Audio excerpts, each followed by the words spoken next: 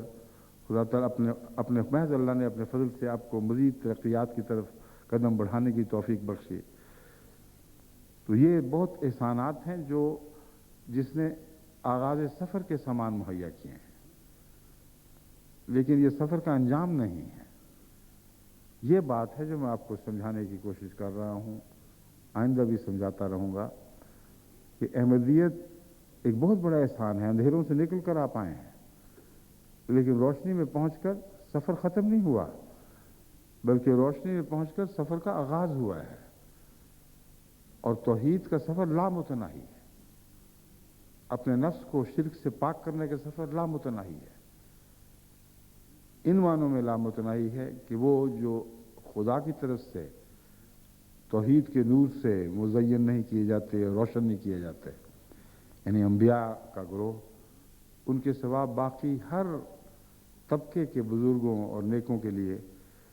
توحید کے متعلق محنت کرنی پڑتی ہے، مسلسل محنت کرنی پڑتی ہے، اور توحید کے تقاضوں کو پورا کرنے کے لیے اس لیے یہ سفر لامتناہی رہتا ہے کہ آئے دن کوئی نہ کوئی شرک کا حملہ ان کے اوپر ہوتا ہی رہتا ہے۔ کبھی اولاد کی طرف سے ابتلا آ گیا، کبھی نظام جماعت کی سزا کے طور پر ابتلا آ گیا، کبھی مالی ابتلا آ گیا، کبھی قریبوں کی موت ابتلا بن گئی۔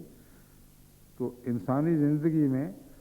جو توحید کا سفر ہے وہ بظاہر مکمل ہونے کے باوجود ایک انسان یہ سمجھ بھی لے کہ میں توحید کامل پر قائم ہو گیا ہوں، پھر بھی یہ سفر مکمل نہیں ہوتا، کیونکہ ہر طرف سے اس پر حملے ہوتے چلے جاتے ہیں، نئی نئی آزمائشیں آتی چلی جاتی ہیں، نئے نئے امتحان درپیش ہوتے ہیں۔ تو اللہ کرے ہمیں ان سب تقاضوں کو پورا کرنے کی توفیق عطا ہو، کیونکہ ہم پر ذمہ داریاں بہت ہیں، بہت بڑے کام ہیں جو ہمارے سامنے ہیں۔ اللہ تعالیٰ نے جو فضلوں کی رفتار بڑھا دی ہے، اسے دیکھ کر جہاں روح سجدہ ریز ہو جاتی ہے وہاں خوف بھی پیدا ہوتا ہے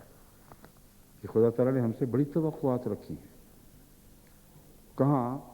8-10 ہزار احمدیوں کا سال بھر میں ساری دنیا بھر میں جماعت میں داخل ہونا، یعنی غیر احمدیوں کا احمدی بننا یا غیر مسلموں کا مسلم بننا، کہاں 16 لاکھ کا ایک سال میں مہمان بن کر چلے آنا۔ تو میں یہ سمجھانا چاہتا ہوں کہ اللہ نے ہم پر نظر رحمت فرماتے ہوئے ہم سے توقعات رکھی ہیں،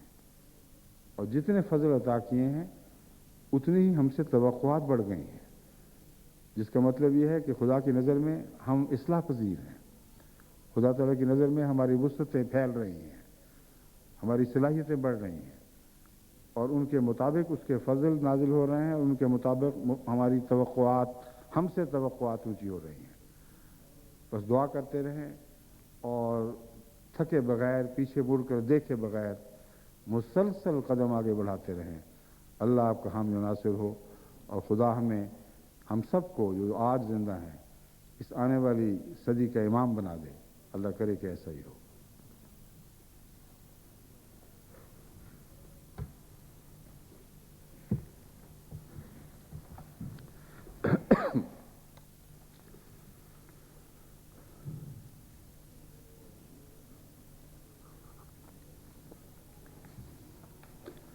الحمد لله نحمده ونستعينه ونستغفره ونؤمن به ونتوكل عليه ونعوذ بالله من شرور أنفسنا ومن سيئات أعمالنا من يهده الله فلا مضل له ومن يضلله فلا هادي له ونشهد أن لا إله إلا الله وحده لا شريك له ونشهد أن محمدا عبده ورسوله عباد الله رحمكم الله إن الله يأمر بالعدل والإحسان وإيتاء ذي القربى وينهى عن الفحشاء والمنكر والبغي يعظكم لعلكم تذكرون اذكروا الله يذكركم وادعوه يستجب لكم ولذكر الله أكبر